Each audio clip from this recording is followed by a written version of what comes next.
तो दोस्तों अब समय है कि हम 10वें अध्याय की तरफ जाएं और मैं चाहूंगा इसके पहले वचन से लेकर के आप 15वें वचन तक अच्छी तरह से पढ़ लीजिए। मत्ती का सुसमाचार 10वां अध्याय पहले वचन से लेकर के 15वें वचन तक, वर्ष 1 to 15। आशा है आपने इसे पढ़ लिया होगा। प्रभु आपको बहुत आयत की आशीष दे। तो दोस्तों यहां पर हम कुछ इस 10वें अध्याय के इस पहले वचन से लेकर चौथे वचन तक प्रभु यीशु मसीह के 12 चेलों के विषय में देखेंगे कि वो कौन कौन से 12 चेले हैं जो प्रभु यीशु मसीह ने चुने हैं, और इन्हें हम विस्तार से मरकुस और लूका में भी आगे चल के अध्ययन करेंगे। यहां पर उनके 12 के नाम दिए गए हैं और उन 12 प्रेरितों के सेवा के जो कार्य हैं उनको भी यहां पर 15वें वचन तक दिखाया गया है। तो आज हम इस क्लिप में कोशिश करेंगे पहले वचन से लेकर के 15वें वचन तक का अध्ययन करें। तो यहां पहले वचन से लेकर चौथे वचन तक हम देखते हैं, फिर उसने अपने 12 चेलों को अपने पास बुलाकर उन्हें अशुद्ध आत्माओं पर अधिकार दिया और उन्हें निकालें और सब प्रकार की बीमारियों और सब प्रकार की दुर्बलताओं को दूर करें। तो दूसरे वचन में इन 12 प्रेरितों के नाम लिखे हैं। आप इन्हें, ये इंपॉर्टेंट चीज है, आप इन्हें अपने रजिस्टर पे इन 12 जो प्रेरित हैं उनके नाम लिख सकते हैं। देखिए, पहला शिमोन जो पतरस कहलाता है, यानी शिमोन पतरस, और दूसरा उसका भाई अनंद्रियास, तीसरा जब्दी का पुत्र याकूब और उसका भाई यूहन्ना, यानी याकूब और यूहन्ना दोनों भाई हैं जो कि जब्दी के पुत्र हैं, और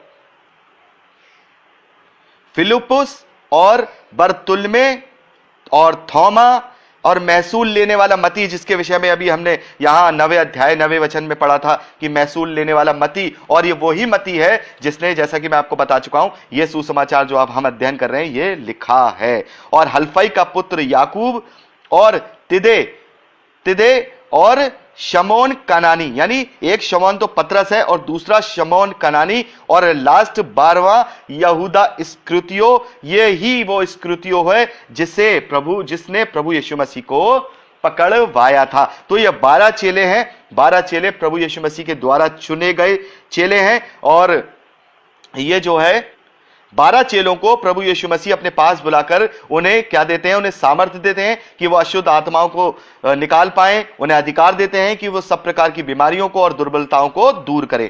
तो 5वें वचन में हम देखते हैं कि प्रभु यीशु मसीह उन 12 चेलों को आज्ञा दे करके भेजते हैं, किसके लिए? प्रचार के कार्य के लिए, सेवा कार्य के लिए, और उनसे एक बात कहते हैं, देखिए, अन्य जातियों की ओर ना जाना और सामरियों के किसी नगर में प्रवेश ना करना, परंतु इज़राइल के घराने ही की खोई हुई भेड़ों के पास जाना।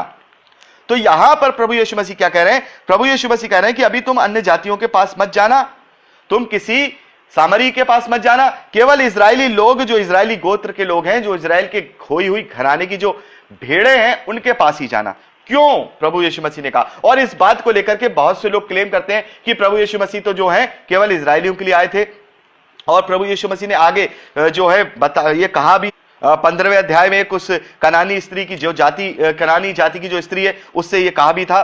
तो ये आखिर क्यों कहा? जैसा कि मैं पिछले अध्ययनों में भी आपको बता चुका हूं कि प्रभु यीशु मसीह अभी परमेश्वर की उस वाचा के अधीन कार्य कर रहे हैं जो स्वयं परमेश्वर ने इजरायली जाति के साथ बांधी है, और वो मूसा की व्यवस्था के द्वारा बांधी गई है, और अभी उस वाचा को पूरा नहीं किया गया है जब तक कि प्रभु यीशु मसीह अपने आप को बलिदान नहीं कर देंगे, जब तक कि वो तीसरे दिन जी नहीं उठेंगे जगत के साथ उसके महान बेशकीमती लहू के द्वारा। वो वाचा, जो नई वाचा, चौथी वाचा होगी, वो नहीं बांधी गई है। तो प्रभु यीशु मसीह अभी उस वाचा के फाउंडेशन में काम कर रहे हैं, और उनका प्रचार भी केवल इजरायलियों के बीच में ही है। वो आए तो पूरी जगत के लिए हैं, पूरी जगत के उद्धार के लिए हैं, क्योंकि वो पूरी जगत की नई वाचा है। लेकिन यहां पर जो उनकी सेवकाई है, और जो अभी वो प्रेरितों को भी, जो चेलों को भी जो वो सेवकाई सौंप रहे हैं, वो भी इजरायलियों के विषय में ही सौंप रहे हैं, क्योंकि अभी जो परमेश्वर की वाचा है वो केवल और केवल इजरायली लोगों के लिए ही है, जिस वक्त जबकि प्रभु यीशु मसीह अभी क्रूसीफाई नहीं हुए हैं, बलिदान नहीं हुए हैं। तो यहां पर, लेकिन जब वो बलिदान हो जाते हैं, और जगत के साथ नई वाचा को बांध देते हैं, तब देखिए तब वो भी नई आज्ञा देते हैं उन्हीं चेलों को जो आज इस 10वें अध्याय में जो चेलों को कह रहे हैं कि तुम किसी अन्य जाति के पास मत जाना, सामरियों के पास मत जाना, केवल इजरायलियों के पास जाना। लेकिन इन्हीं चेलों को फिर वो जब पुनरुत्थान उनका प्रभु यीशु मसीह का हो जाता है, और जब पुनरुत्थान के बाद वो लास्ट जो आज्ञा देते हैं प्रभु यीशु मसीह को, इसी मत्ती का सुसमाचार उसके 28वें अध्याय और उसके 19वें और 20वें वचन को, जो सबसे लास्ट की वचन है इस अध्याय की, वहां प्रभु यीशु मसीह एक अंतिम आज्ञा अपने चेलों को दे रहे हैं। और देखिए वो आज्ञा थोड़ी वहां पर बदल गई, जैसा कि अभी हमने यहां 10वें अध्याय में पढ़ा। वहां प्रभु यीशु मसीह कहते हैं, इसलिए तुम जाओ, सब जातियों के लोगों को चेला बनाओ और उन्हें पिता और पुत्र और पवित्र आत्मा के नाम से बपतिस्मा दो, और जो बातें मैंने तुम्हें आज्ञा दी हैं मानना सिखाओ, और देखो जगत के अंत तक सदा तुम्हारे मैं संग हूं। तो प्रभु यीशु मसीह की आज्ञा उस वक्त बदल गई। क्यों? क्योंकि प्रभु यीशु मसीह ने अब बलिदान होकर तीसरे दिन जी उठकर मृत्यु पर जय पाली, और अपनी नई वाचा जो जगत के उद्धार के लिए थी, लोगों के पापों की क्षमा की थी, वो जाति के लोगों के साथ उसने बांध दी। अब इसने वो नई आज्ञा दी। पहली आज्ञा तो उसने खाली चिन्ह दिखाने की दी थी, और वो भी इजरायलियों के बीच में। तो उसने पहली आज्ञा 10वें अध्याय में क्या दी है चेलों को? जब वो अभी बलिदान नहीं हुआ है और परमेश्वर की वाचा केवल इजरायलियों के साथ ही बंधी हुई है, वो क्या कह रहा है? लोगों को क्या करो? चिन्ह दिखाओ, उनके दुष्ट आत्माओं को निकालो, उन्हें बीमारियों को चंगा करो। और देखिए यहां पर हम पढ़ते हैं कि वो प्रभु कह रहा है कि उनकी बीमारियों को चंगा करो, उनके अंदर से दुष्ट आत्माओं को निकालो। लेकिन यहां पर आज्ञा बदल गई जब 28वें अध्याय में देखते हैं कि उसने नई वाचा को जगत के साथ एग्रीमेंट के रूप में अपने लहू के द्वारा बांध दिया। तो अब वो क्या कह रहा है? जाति जाति के लोगों को, समस्त जाति के, दुनिया की सारी जाति के लोगों को चेला बनाओ। और दूसरी आज्ञा अब यहां पर वो ये नहीं दे रहे हैं कि उन्हें चिन्ह और चमत्कार दिखाओ। पहले उन्होंने दिए, इजरायलियों को चिन्ह और चमत्कार दिए, लेकिन वो आज हमें यह आज्ञा नहीं दे रहा है कि हम चिन्ह और चमत्कार दिखाएं, बल्कि आज्ञा दे रहा है कि उन्हें बपतिस्मा दिया जाए। पहले उन्हें विश्वास में लाया जाए, फिर उन्हें बपतिस्मा दिया जाए, और तीसरी बात हम उनको वो आज्ञाएं मानना सिखाएं जिसके द्वारा वो अंत तक धीरज धर के उस उद्धार को जो है बरकरार रख के उस अनंत जीवन के उद्धार को प्राप्त कर सकें। तो यहां पर यीशु मसीह जो है पहली आज्ञा इसलिए अपने चेलों को इस प्रकार की दे रहे हैं कि वो जो इजरायली लोग थे वो चिन्ह और चमत्कारों के पीछे भागते थे, लेकिन मुझे और आपको चिन्ह और चमत्कारों के पीछे नहीं, बल्कि प्रभु यीशु मसीह की सच्ची शिक्षाओं के पीछे भागना है, प्रभु यीशु मसीह के सच्चे बलिदान के पीछे भागना है, प्रभु यीशु मसीह के जी उठने की गवाही के पीछे भागना है, और उस अनंत जीवन के अधिकार के पीछे भागना है जो प्रभु यीशु मसीह ने हमें दिया है। प्रभु यीशु मसीह ने हमें एडॉप्शन का आत्मा दिया है, जिससे हम, एडॉप्शन का मतलब ले पालकपन का आत्मा दिया है, हमें गोद लेने का आत्मा दिया है, जिससे हम अब गुलाम नहीं रहे, बल्कि हमें यह अधिकार दिया गया कि हम अपने पिता परमेश्वर को हे अब्बा और हे पिता यानी माई फादर कह करके पुकार सके, हम उसे हे अब्बा और हे पिता कह करके पुकार सके। तो यहां पर प्रभु यीशु मसीह जो है इस प्रकार से उन्हें वहां सेवकाई के लिए, या कह सकते हैं उनके प्रेरितों को, अपने चेलों को कार्यों के लिए भेज रहे हैं। तीसरे वचन में प्रभु यीशु मसीह कहते हैं, इस पर कई शास्त्रियों ने सोचा, माफ कीजिएगा मैं नवा अध्याय पढ़ गया, 10वें वचन को पढ़ना था। हाँ, 10वें वचन उसके 7वें अध्याय को हम पढ़ रहे हैं, पेज पलट गया था हवा के हिसाब से, तो खैर कोई बात नहीं, परमेश्वर क्षमा करे। 7वें वचन में प्रभु यीशु मसीह कहते हैं, और चलते चलते प्रचार करो, स्वर्ग का राज्य निकट आ गया है, बीमारों को चंगा करो, मरे हुओं को जिलाओ, कोढ़ियों को शुद्ध करो, दुष्ट आत्माओं को निकालो, तुमने सेंत मेत में पाया है, सेंत मेत में दो। तो यहां पर प्रभु यीशु मसीह एक अलग प्रकार की प्रचार के विषय में बात कर रहे हैं। वो अलग प्रकार का प्रचार क्या है? स्वर्ग के राज्य का प्रचार है, और वो केवल उन इजरायलियों के लिए है, वो केवल उन यहूदियों के लिए है जो पहले से उस कार्यों की यानी व्यवस्था के कार्यों की क्या कर रहे हैं? उसके कार्यों की धार्मिकता का पालन कर रहे हैं। तो प्रभु यीशु मसीह ने यहां पर उन्हें चिन्ह दिखाने के लिए कहा कि तुम दुष्ट आत्माओं को निकालो, तुम कोढ़ियों को शुद्ध करो, तुम बीमारों को चंगा करो, मरे हुओं को जिलाओ। ये सारे ताकतें, ये सारी सामर्थ्य प्रभु यीशु मसीह ने अपने उन 12 चेलों को दी, और उन्होंने किया। और जैसा प्रभु यीशु मसीह ने कहा, जैसा मैंने तुम्हें दिया है सेंत मेत में, वैसा ही ये सामर्थ्य के द्वारा लोगों का भी उद्धार दो करो, और लोगों को भी चंगाई के द्वारा, उनके अपने कार्यों के द्वारा उन्हें चिन्ह दो। यहां 10वां वचन बहुत ही इंपॉर्टेंट है। प्रभु यीशु मसीह कहते हैं, मार्ग के लिए ना झोली लो, ना 2 कुर्ते, ना जूते, ना लाठी लो, क्योंकि मजदूर को उसका भोजन मिलना चाहिए। जिस किसी नगर या गांव में जाओ तो पता लगाओ कि वहां कौन योग्य है, और जब तक वहां से ना निकलो उसी के यहां रहो। घर में प्रवेश करते हुए उसको आशीष देना। यदि उस घर के लोग योग्य होंगे तो तुम्हारा कल्याण उन पर पहुंचेगा, परंतु यदि वे योग्य ना होंगे तो तुम्हारा कल्याण तुम्हारे पास लौट आएगा। जो कोई तुम्हें ग्रहण ना करे, तुम्हारी बातें ना सुने, उस घर या नगर से निकलते हुए अपने पांवों की धूल झाड़ डालो। मैं तुमसे सच कहता हूं, न्याय के दिन उस नगर की दशा सदोम और अमोरा के देश की दशा से अधिक सहने योग्य होगी। तो यहां प्रभु यीशु मसीह सबसे पहली बात 10वें वचन में कह रहे हैं कि जब तुम सेवकाई के लिए मैं तुम्हें भेज रहा हूं तो अब तुम इस बात की चिंता ना करो। मैं हमेशा से कहता हूं कि बहुत से लोग जब सेवकाई में आते हैं तो इस बात की चिंता करते हैं कि हमारी सेवकाई कैसे चलेगी, हमें फंडिंग कहां से होगी, हमारे पास खाने को कहां से आएगा, हमारा परिवार कैसे चलेगा। लेकिन प्रभु यीशु मसीह कह रहे हैं अपने मार्ग के लिए झोला मत रखो, कुर्ते मत रखो, जूते मत रखो, लाठी मत रखो, क्योंकि जो परमेश्वर के वचन का प्रचार करते हैं, जो परमेश्वर के रास्ते पे निकल जाते हैं, उन मजदूरों को उनका भोजन मिल जाएगा। उन मजदूरों को उनका भोजन मिलना चाहिए। चाहे जिस किसी भी नगर या गांव में जाओ, पता लगाओ वहां कौन कौन योग्य है। यानी कि यहां पर बहुत से लोग कहते हैं कि आप अपनी बात अपनी किसी के सामने मत रखिए, अपनी परेशानी अपनी किसी के सामने मत रखिए, और किसी को कहिए मत कि आपको ये चाहिए, क्या वो चाहिए। परमेश्वर अपने आप कराएगा। लेकिन प्रभु यीशु मसीह अपने चेलों से यहां कह रहे हैं कि तुम गांव में पहले पता करो, जिस नगर में जाओ पहले पता करो कि कौन इस योग्य है जो तुम्हारी इन सारी चीजों का इंतजाम कर सकता है। पहले पता करो कि कौन मेरे ग्रहण योग्य वहां पर है, तो तुम उससे क्या करो, उसके पास रहो, उसके पास जाओ, और वो सारी आवश्यकताओं को क्या करेगा, तुम्हारे लिए पूरी करेगा। और फिर उस घर में प्रवेश करते हुए उसको आशीष दो।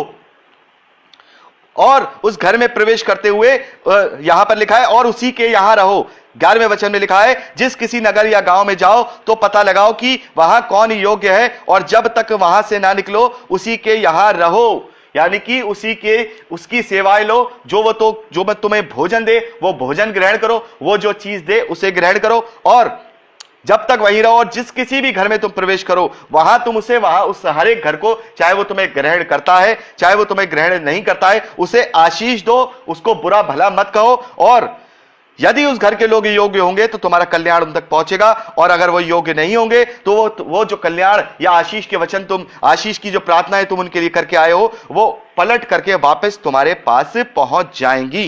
तो यहां पर प्रभु यीशु मसीह कहते हैं कि जब तुम्हारी बुलाहट हो, जब तुम्हें मैं चुन लूं कि तुम मेरे राज्य की सेवकाई के लिए निकल आओ, तब तुम आगे पीछे ऊपर नीचे दाएं बाएं मत देखो, कुछ मत सोचो, केवल निकल जाओ। मैं तुम्हारा परमेश्वर हूं, मैं जानता हूं तुम्हें किस चीज की आवश्यकता है, मैं तुम्हारी हर एक रीति से तुम्हारी हर एक आवश्यकता को पूरी करूंगा, क्योंकि मजदूर को उसका भोजन मिलना चाहिए। इसलिए मैं सबसे कहता हूं, मैं भी चिंता नहीं करता। जैसे मैंने पहले भी गवाही दी, मुझे किसी की चिंता नहीं होती। कोई भी मेरे विषय में कुछ भी कहता रहे, मैंने चाहे कुछ भी छोड़ दिया हो, चाहे मेरे साथ कुछ भी होता रहे, मैं जानता हूं मैं प्रभु यीशु मसीह के कार्य को कर रहा हूं, और मेरे को किसी भी चीज की मेरा पिता परमेश्वर, मेरा महान प्रभु यीशु मसीह घटी नहीं होने देगा, और ना ही उसने होने दी है। और यहां पर अब 14वें वचन को जब पढ़ते हैं कि जो कोई तुम्हें ग्रहण ना करे, उनकी बातें ना सुने। देखिए यहां 15वें वचन को आपने पढ़ा होगा। यहां पर प्रभु यीशु मसीह कहना चाह रहे हैं कि जब कोई तुम्हें ग्रहण करता है तो अच्छी बात है, अगर तुम्हें ग्रहण नहीं करता, यानी कि मेरा जो इनकार कर देता है, जैसे कि यूहन्ना के सुसमाचार उसके हम 3रे अध्याय उसके 18वें वचन में देखते हैं, जिसने प्रभु यीशु मसीह का इनकार कर दिया वो दोषी ठहराया जा चुका है। तो उसकी दशा उस सदोम और अमोरा के देश, ये सदोम और अमोरा का जो देश है, हम पुराने नियम में पढ़ेंगे, जब हम लूत के विषय में पढ़ेंगे, वहां पे बहुत बुराइयां थी और बहुत ही बुरे बुरे कार्य होते थे, बहुत ही खतरनाक तरीके वाली वहां पर जो व्यभिचार और सारी चीजें हुआ करती थी, और परमेश्वर ने उसे क्या कर दिया था, जला के राख कर दिया था। और प्रभु कहते हैं कि जो लोग मेरा इनकार करेंगे, जो लोग तुम्हारे शिक्षाओं का इनकार करेंगे, जो लोग तुम्हारे चिन्हों को भी देखने के बावजूद भी मेरे राज्य के सुसमाचार का इनकार करेंगे, मैं तुमसे सच कहता हूं कि उनकी दशा सदोम और अमोरा के देश से भी ज्यादा बदतर होगी। सदोम और अमोरा का देश भी उनसे ज्यादा सहने योग्य होगा, लेकिन उनकी दशा उनसे भी ज्यादा बदतर हो जाएगी। इसलिए यदि कोई साफ साफ प्रभु यीशु मसीह का इनकार कर देता है तो फिर उसको छोड़ दो। रोमियो की पत्री 1 अध्याय उसके 28वें वचन में लिखा है, यदि जिन्होंने परमेश्वर को जानना ना चाहा, परमेश्वर ने भी उनको उनके निकम्मे मन पे छोड़ दिया कि वो बुरी बुरी बातों में फंसकर अपने नाश होने का कारण बने। तो अगर हम किसी को सुसमाचार सुनाते हैं, सच्चाई बताते हैं, और वो सब कुछ जानने के बावजूद भी, मसीह को ग्रहण करने के बावजूद भी वो मसीह से पलट जाता है और मसीह, प्रभु यीशु मसीह का इनकार करता है, तो फिर उसको क्या करो, उसको उसके हाल पे छोड़ दो और उसके लिए प्रार्थना करो। यदि वो सुधरेगा, यदि वो फिर से अपने मन को फिराएगा तो ठीक है, नहीं तो हम जानते हैं उस इनकार करने वाली की दशा उस सदोम और अमोरा के देश से भी ज्यादा बदतर होने वाली है, क्योंकि उसने प्रभु का इनकार कर दिया और वो दोषी ठहराया जा चुका है। तो दोस्तों, हमने आज अध्ययन किया, पूरा नवा अध्याय हमने पूरा कर लिया, और 10वें अध्याय की भी हमने पहले वचन से लेकर 15वें वचन तक का वचनों का हमने अध्ययन किया। अब हम जो है अगले भाग में बात करेंगे, 16वें वचन से हम आगे बढ़ेंगे। तो दोस्तों, आज के लिए इतना ही, क्योंकि 1 घंटे से भी ज्यादा का क्लिप हो चुका है। तो प्रभु आप सबको बहुत आयत की आशीष दे, अपने वचनों पर चलने वाला, उन्हें ग्रहण करने वाला बनाए, यीशु के नाम में आमीन। Praise the Lord. जय मसीह की। आनंदित रहिए, खुश रहिए। दोस्तों, यदि आपको ये प्रचार पसंद आया है तो प्लीज शेयर जरूर करिए, और अगर आप चाहते हैं कि हमारे और भी वीडियो देखना जो हमने अपलोड किए हैं और जो हम आगे अपलोड करेंगे, तो आप हमारे चैनल को सब्सक्राइब कर लीजिए, और वहां बेल आइकन है उसे टच करिए, ताकि जब भी हम नया वीडियो डालें वो नोटिफिकेशन आप तक जरूर पहुंचे। तो दोस्तों, आज के लिए इतना ही। परमेश्वर आपको सुरक्षित रखे, आप आनंदित रहें, परमेश्वर में आशीष पाएं और बढ़ते जाएं, यीशु के सामर्थी नाम में आमीन। Praise the Lord. जय मसीह की।